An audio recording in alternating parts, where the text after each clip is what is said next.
Bula Kids no ar, a sua revistinha de literatura, cultura e entretenimento infantil aqui na internet. Eu sou o tio Ademir e hoje vamos falar sobre Turma da Mônica, criada por ele, o homem, a lenda, o mito, o mestre, Maurício de Souza. Mas uma Turma da Mônica diferente.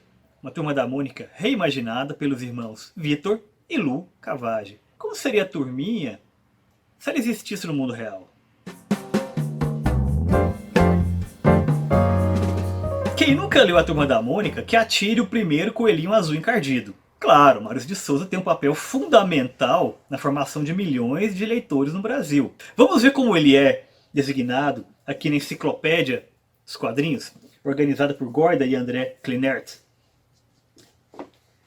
Maurício de Souza, paulista, nascido em 1935.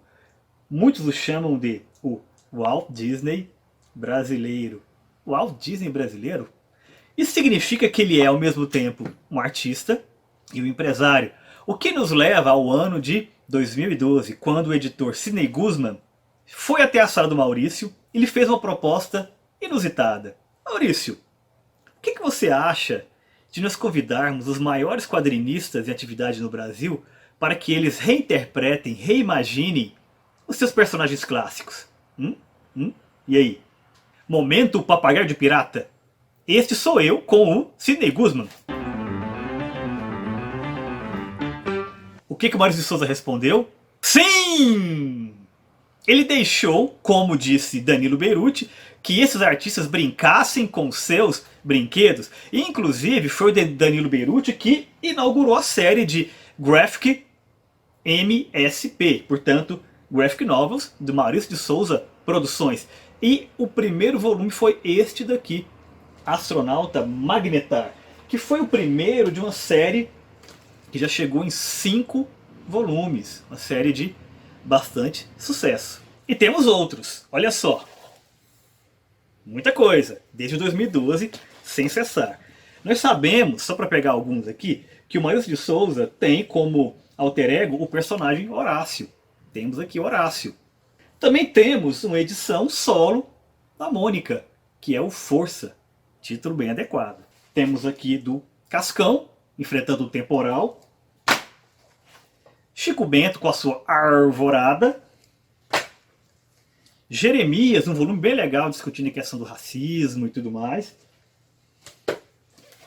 Essa daqui tem como maior mérito a arte, né, que é uma sobre o louco, né, assim, o artista ficou bem livre.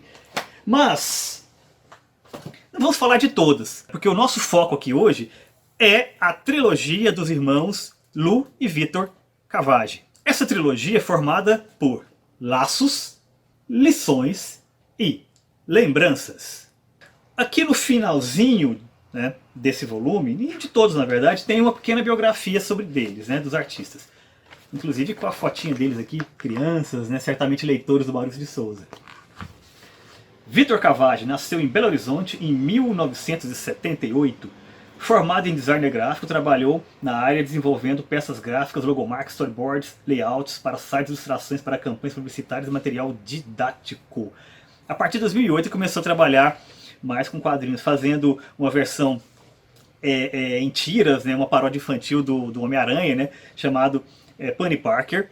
E ele tem um outro trabalho que eu acho muito legal também, que é este daqui, que é o Valente. É uma série de livrinhos, né, que é de certa forma meio autobiográfico tal, né, em que ele se coloca como esse personagem que é representado como um cachorrinho, né. Todos os personagens são animais, né, são cachorrinhos tal, gatos, né, e por aí vai. Assim, é bem divertido esse trabalho do Vitor Cavage. É bem provável que ele foi convidado para fazer essa série por conta, né, dessas tiras que ele publicava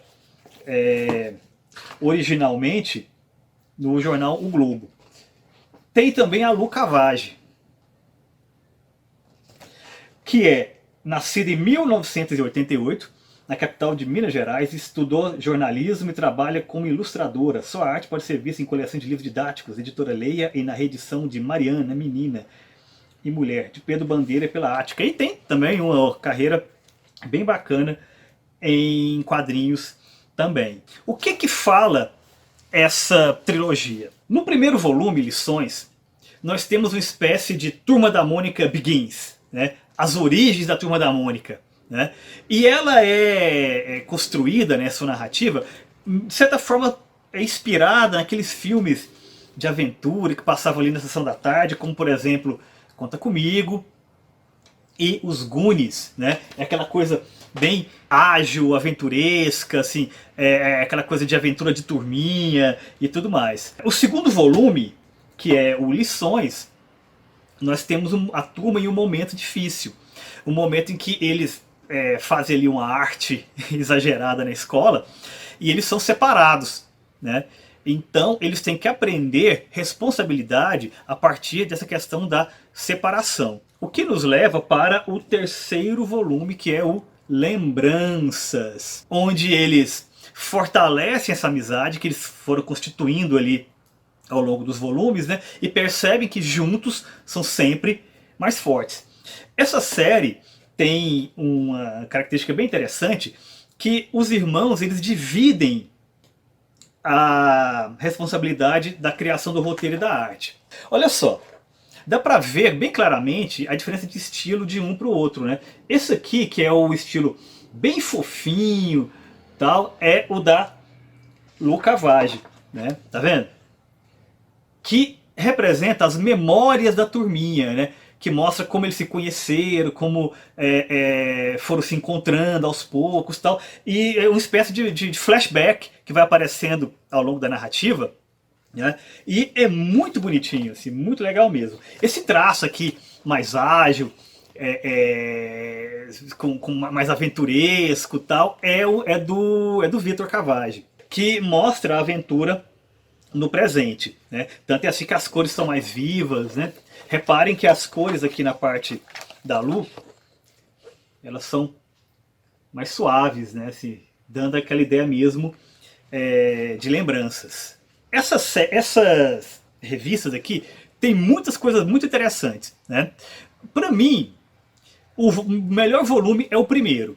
Né? É o primeiro, é o mais divertido, na minha opinião, é o que tem a história mais instigante, né? Tem essa coisa que eu falei das origens, de ser a Turma da Mônica Begins, né? Mas mostra ao mesmo tempo eles no presente, de certa forma no auge da forma, digamos assim, né? Em uma aventura bem bacana e tal. Então, recomendo todos, né? Mas para mim, o melhor é o primeiro volume. Cada edição da Graphic MSP tem muitos easter eggs, tem várias participações especiais, referências a histórias antigas e tudo mais e tal. E na própria concepção gráfica do trabalho, nós temos aqui sempre um texto de abertura do Maurício de Souza, né? E ao final tem sempre uma espécie de make-off da produção, tá vendo? Olha só, aqui mostrando como que eles fizeram os estudos de personagens, como que chegaram na arte que usariam, tal, no design dos personagens, a maneira como eles organizavam graficamente cada uma das páginas, né? As inspirações, que todas as histórias são sempre inspiradas em narrativas que aconteceram, né, em algum momento, né, na história da Turma da Mônica, né? E ao final aqui tem, como eu falei, a biografia dos autores. Em todas as edições acontece isso. O álbum Laços inspirou este filme aqui, ó, que foi lançado há pouco tempo, que tem o mesmo o título, né, Laços, né? E a narrativa foi inspirada na história desse primeiro volume, que basicamente conta uma aventura que a turma vive tentando recuperar o Floquinho. O Floquinho, o cachorrinho do Cebolinha, desapareceu, né? Aí a Magali, a Mônica e o Cascão se unem para ajudá-lo. Então acontece um monte de problemas ali e tal, como eu falei, inspirados nas aventuras dos anos 80, né? Então eles encontram criminosos, né? Os enfrentam, tal, meio como Conta Comigo e Goonies, né?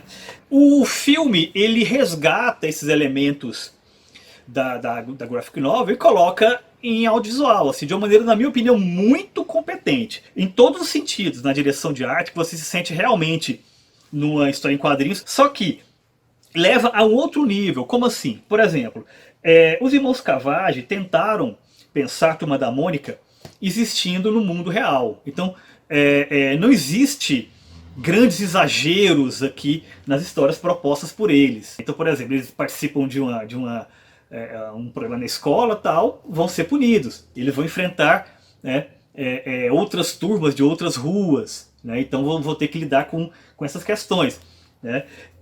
Ou seja, tem uma pegada realista. E essa pegada realista, só que sem perder o encantamento, foi trazida de uma maneira muito bacana aqui no filme pelo diretor Daniel Rezende. Então você tem ali um trabalho de direção de arte legal, assim, de cores muito bom, de fotografia muito bom. A escolha do elenco é bem bacana, né? Aqui dá pra ver os atores mirins, né? A menina que faz a Mônica é perfeita, né? Assim, o elenco todo é muito legal. Ela se destaca bastante, mas o elenco todo é bem interessante. O menino que faz o Cebolinha. No primeiro momento, eu não gostei muito da opção estética para o penteado dele, para a solução ali dos 5 fios, mas pensando bem, depois eu achei que a melhor solução foi realmente manter o cabeludinho, né, mas com os fios espetados, né. O Cascão também, né, uma boa opção estética, e a Magali aqui, sempre com a sua melancia, né, ficou bem interessante, um excelente trabalho. Então, qual é o nosso veredito? Não é um coelhinho, mas é o nosso martelo. Então, portanto, nós batemos o martelo e recomendamos o filme, recomendamos a trilogia dos Irmãos Cavage e dizemos o seguinte: hashtag Turma da Mônica usa sapato sim!